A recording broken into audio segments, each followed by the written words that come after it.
90 का दशक हम में से कईयों की लाइफ का ऐसा गोल्डन पीरियड था जिसके साथ हमारी खूब यादें जुड़ी हुई हैं। ये वो दौर था जब पैसा कम, खुशियां ज्यादा हुआ करती थी, साधन कम लेकिन समाधान ज्यादा हुआ करते थे, रिश्तों में खटास कम, मिठास ज्यादा हुआ करती थी, पैरों में भले चप्पल नहीं थी लेकिन चेहरे पर मुस्कुराहट ज्यादा हुआ करती थी, घर में भले ही पिता की एक पुरानी साइकिल हो लेकिन बच्चों के दिल में उसे चलाने की चाहत ज्यादा हुआ करती थी। कहते हैं कि गुजरा जमाना लौट कर नहीं आता, लेकिन हम कुछ पलों के लिए समय में पीछे जाकर उस जमाने की यादों को जरूर जी सकते हैं। और आज के इस खास वीडियो में हम आपको ले चलेंगे 90 के दशक के उस दौर में जिसे देख आपके बचपन की यादें ताजा हो जाएंगी, आंखों में खुशी के आंसू भर जाएंगे और दिल कहेगा वो दिन भी क्या दिन थे। तो चलिए चलते हैं इस सुहाने सफर पर। आपको याद है उस वक्त माँ ईंट और मिट्टी से बने चूल्हे पर आग जलाकर खाना बनाया करती थी और शाम होते ही बच्चे खाने का इंतजार करते हुए माँ के साथ आंगन में बैठ जाते। चूल्हा जलाने के लिए खेत से पतली सूखी लकड़ियां तोड़कर लाई जाती थीं और जिसके घर में गाय भैंस हुआ करती थी वो उनके गोबर के उपले या थेपड़ी बनाकर उन्हें सुखाते थे, फिर चूल्हा जलाने के लिए उनका इस्तेमाल होता था। और जिसके घर गाय भैंस नहीं होती थी वो पड़ोस से या मार्केट से 1 रुपए के 2 दर्जन गोबर के उपले खरीद कर लाते थे। फिर माँ फूंक फूंक कर चूल्हा जलाने की कोशिश करती थी और जब वो जल जाता था तो बच्चों की खुशी का ठिकाना ही नहीं रहता था। वहीं जब सब्जी मंडी जाने का मौका मिलता था तो वहां दुकानदारों को कोयले से जलने वाले चूल्हे पर पकौड़े, समोसे और कचौड़ी बनाते देख मुंह में पानी आ जाता था। और सामान के लिए मिले पैसों से कुछ पैसे बचा के हम नाश्ता खाने में खुद को रोक नहीं पाते थे। उस समय ना वॉशिंग मशीन होती थी, ना ज्यादातर घरों में पानी के नल।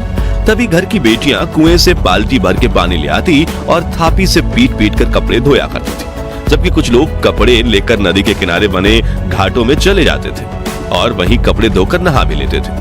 आजकल तो लगभग सभी के पास पक्के मकान हैं, लेकिन उस दौर में गांव में सिर्फ एक आधा लोगों के पास ही पक्के के मकान हुआ करते थे। बाकी गांव के पास मिट्टी से बने हुए कच्चे घर हुआ करते थे।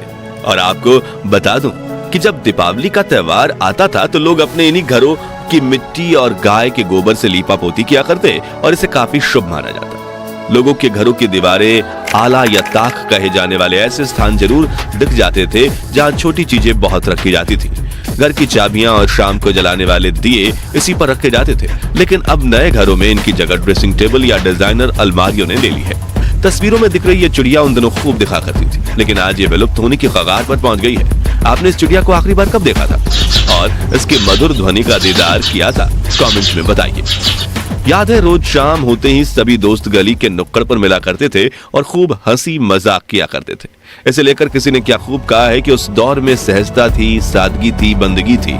ये सोशल मीडिया प्लेटफॉर्म्स नहीं थे तब जिंदगी। बच्चे में एक दूसरे के साथ कई मजेदार खेल खेलने की होड़ थी, जैसे कि राजा मंत्री चोर सिपाही, चिड़िया और छुपन छुपाई, इक्कल दुक्कल, गिट्टियां, अंताक्षरी, कच्चे पकड़म पकड़ाई, गिट्टी फोड़, आंख में चौली, लंगड़ी टांग, गिल्ली डंडा वगैरह। खैर, इनमें से बचपन में कौन सा खेल सबसे ज्यादा आपने खेला है कमेंट्स में बताइए। और अगर बचपन में आपने ये खेल नहीं खेले तो आपने 90s के बचपन का एक सुनहरा दौर मिस किया है। वहीं ये माचिस की ताश देखकर आप में से कुछ लोगों की आंखें भर आएंगी। ये ताश वही बच्चे बनाते थे जिनके पास ताश की गड्डी खरीदने के पैसे नहीं होते थे, लेकिन अपने रूल्स के साथ अपनी ताश खेलने का मजा ही कुछ और था। याद है वो स्वादिष्ट कैंडीज जो 90 के दशक की शान हुआ करती थी। गुरु चेला जिसमें कैंडी का पैकेट घुमाने पर फोटो बदल जाती थी, पान पसंद, मैंगो बाइट, चटपटी कैंडीज, एक्लेयर, किस्मी, इमली की गोली, खाने वाली सिगरेट, जेम्स, आम पापड़, कप में मिलने वाली स्वादिष्ट जेली और मिल्की बार। ये कुछ ऐसी कैंडीज थी जो पूरे भारत में जोरों शोरों से बिका करती थी।